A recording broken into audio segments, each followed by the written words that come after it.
जय हिंद दोस्तों, स्वागत है आप सभी लोगों का एक बार फिर से। तैयारी कर लो चैनल के यूजीसी नेट जीआरएफ के 30 दिनों में तैयारी कैसे करें इस पोर्शन में। तो दोस्तों यहाँ पे हम यूजीसी नेट जीआरएफ की 30 दिनों में तैयारी कर रहे हैं, टॉपिक वाइज तैयारी कर रहे हैं और वो सारी चीज़ें इंपॉर्टेंट चीज़ें देख रहे हैं जो कि परीक्षाओं की दृष्टि से हमारे लिए महत्वपूर्ण है। तो दोस्तों अगर आपने पिछली क्लासेस नहीं देखी है तो आप चैनल के प्लेलिस्ट में जाएँ, वहाँ पर यूजीसी नेट 30 दिनों में यूजीसी नेट जेआरएफ की तैयारी के नाम से प्लेलिस्ट बनी हुई है, आप वहां जाके उन्हें देख सकते हैं। और चैनल को सब्सक्राइब नहीं किया तो सबसे पहले चैनल को सब्सक्राइब कर लें। तो दोस्तों आज हम देखने वाले हैं इस वीडियो में मलिक मोहम्मद जैसी और पद्मावत के बारे में। तो दोस्तों इस वीडियो से एक क्वेश्चन आपका कम से कम आ सकता है, तो दोस्तों पूरी वीडियो के साथ बने रहें और चैनल को सब्सक्राइब जरूर कर लें। तो मलिक मोहम्मद जैसी 1446 ईस्वी से लेकर के 1542 ईस्वी तक का समय है। आखिरी कलाम में जैसी ने अपने जन्म के विषय में लिखा है। क्या लिखा है? भा अवतार मोर नौसदी 30 बरस ऊपे कवि बदी। जैसी सूफी फकीर शेख मोहदी मुहाउद्दीन के शिष्य थे, वह जायस में रहते थे। अब जैसी की रचनाओं का संक्षिप्त परिचय अगर देखा जाए तो सबसे पहली रचना है पद्मावत। रत्नसेन पद्मावती नागमती की प्रेम कहानी है ये। अखरावट देवनागरी वर्णमाला के हर अक्षर को लेकर सिद्धांत संबंधी तत्वों से भरी चौपाइयां सूफी दर्शन को प्रस्तुत करना। आखिरी कलाम में कयामत का वर्णन है, हजरत मोहम्मद का महत्व इसमें बताया गया है। कहरनामा आध्यात्मिक विवाह का वर्णन है, परमात्मा की महत्ता का वर्णन है, अन्योक्ति मूलक काव्य है और कहरवा शैली में रचित है। चित्ररेखा व प्रीतम कुंवर की प्रेम कहानी है। मसलनामा लोकोक्तियों मिसलों के माध्यम से ईश्वर के प्रति प्रेम आदि का वर्णन बताया गया है। कान्हावत कृष्ण का चरित्र। पद्मावत शैली संभवतः हिंदी साहित्य का प्रथम कृष्ण काव्य है। अवतारवाद का प्रतिपादन सूफी मत से अछूती है। पद्मावत की अगर बात की जाए तो पद्मावत 1540 ईस्वी।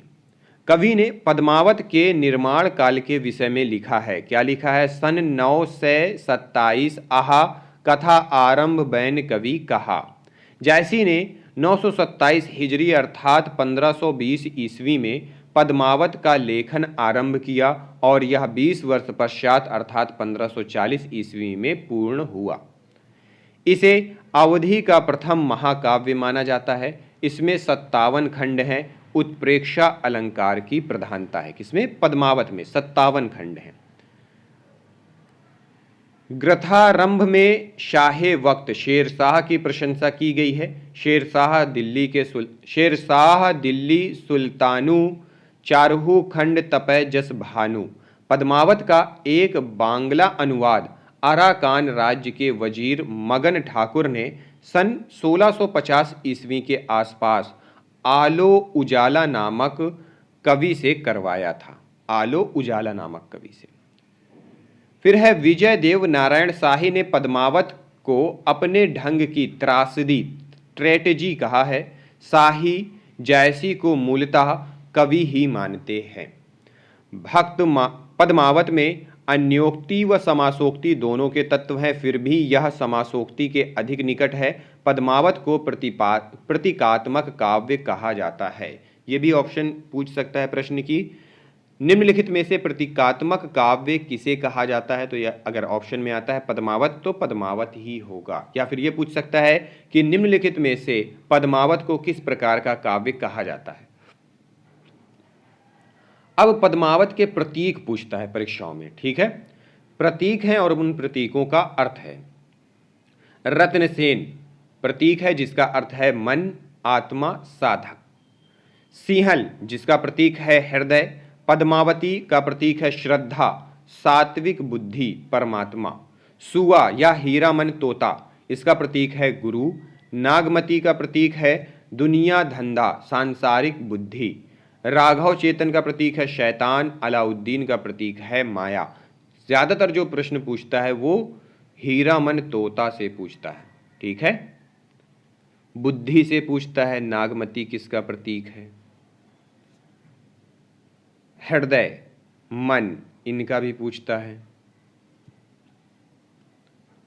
पद्मावत का पहला भाग काल्पनिक तथा दूसरा भाग ऐतिहासिक व कल्पना का मिश्रण है। नागमती वियोग वर्णन पद्मावत का महत्वपूर्ण भाग है। वीरा वर्णन के कारण इसे प्रेम की पीर का काव्य भी कहा जाता है। प्रेम की पीर का काव्य किसे कहा जाता है? पद्मावत को। शुक्ल जी पद्मावत, अखरावट व आखिरी कलाम को ही जायसी की रचना मानते हैं। शुक्ल जी के द्वारा संपादित मलिक मोहम्मद जायसी ग्रंथावली में ये तीनों रचनाएं संकलित हैं। आखिरी कलाम सन 1528 हिजरी की बात की जाए तो 936 हिजरी बाबर के समय लिखी गई थी। इसमें बाबर की प्रशंसा की गई है। शुक्ल जी ने जायसी के ग्रंथावली के वक्तव्य में लिखा है, क्या लिखा है? पद्मावत हिंदी के सर्वोत्तम प्रबंध काव्यों में है। ठेठ अवधी भाषा के माधुर्य और भावों की गंभीरता की दृष्टि से यह काव्य निराला है। कुछ शब्द ऐसे हैं जिनका प्रयोग जायसी और तुलसी को छोड़ और किसी कवि ने नहीं किया है। तुलसी की भाषा के स्वरूप को पूर्णतया समझने के लिए जायसी की भाषा का अध्ययन आवश्यक है। आखिरी कलाम की भाषा पद्मावत व अखरावट की अपेक्षा अधिक ठेठ और बोलचाल की अवधि है। तो दोस्तों ये था मलिक मोहम्मद जायसी और पद्मावत से संबंधित महत्वपूर्ण तथ्य। मिलते हैं अगली वीडियो में अगले टॉपिक के साथ। इस वीडियो को देखने के लिए बहुत बहुत धन्यवाद।